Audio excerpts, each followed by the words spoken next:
Here we have a Webster Chicago 1951 two-speed miniature record changer made to play 7-inch 33 records or the 7-inch common 45 RPM records. These were done with a single spindle right here. This is what we went through this in a previous video. It has the expanding rubber ring here, which holds up the record stack while these fingers retract to drop the next record in line to be played. They never made a 45 adapter for this record changer. That you had to use their metal inserts, or you could use the common plastic yellow spiders, what they call spiders. This thing is very interesting. Like any Webster record changer, it was over-designed, and it was not designed for serviceability. In order to get the drive wheel out, you have to take the top platform here off. And in order to do that, you have to take the tone arm off here. Here's the base of the tone arm assembly. And this uses those damn, what do they call them? Oh boy, I forgot what they call them now. The little screws that almost look like a snowflake screw. And fortunately, I have one regular flat blade screwdriver that will fit inside the holes of those and allows you to take them out. After that tone arm assembly is taken off, then you can remove the 4 screws underneath the thing and take the platform off the top like this. And of course, you take the knob off, the speed change knob, or the reject knob. Underneath this thing, you can see we've got our work cut out for us. This thing is absolutely filthy inside.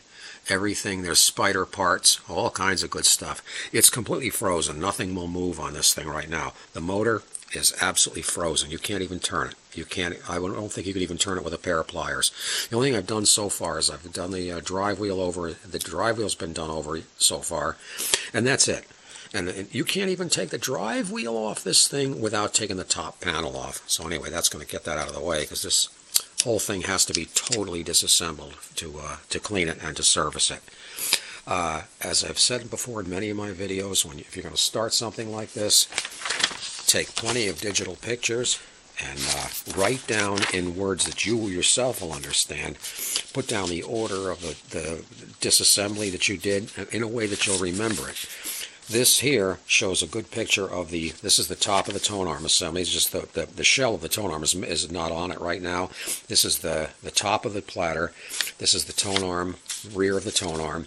Here's the velocity trip, like any other Webster record changer. It's got this long little arm that hits this part right here. Here's your trip dog. Then that knocks into the bottom of the turntable. This is much like the RP168 in that it has the bottom of the turntable has a permanent cam in here that guides this part here, this post here. It guides that to the different functions. It also has a cam here. This is the part that pulls down on the center spindle shaft to make the fingers retract to change the records. It does a lot of things. And you even have this like railroad switching thing here that as it goes around, this thing here goes out to this side. It's spring-loaded to go to that function and then flop back again when it's done. Fortunately, nothing's broken or missing on this. It's just all gummed up. This is neat. This has the original purple mouse fur on it, and it's in really nice condition. I call it mouse fur. It's like a velvet felt, that's sprayed on at the factory. And this one is in exceptionally good condition. These changes were only made for 1 year, if even that. And before they realized that they were a nightmare. Speed changing and switch is over here. This little thumb wheel here, when you rotate this, it does 2 things.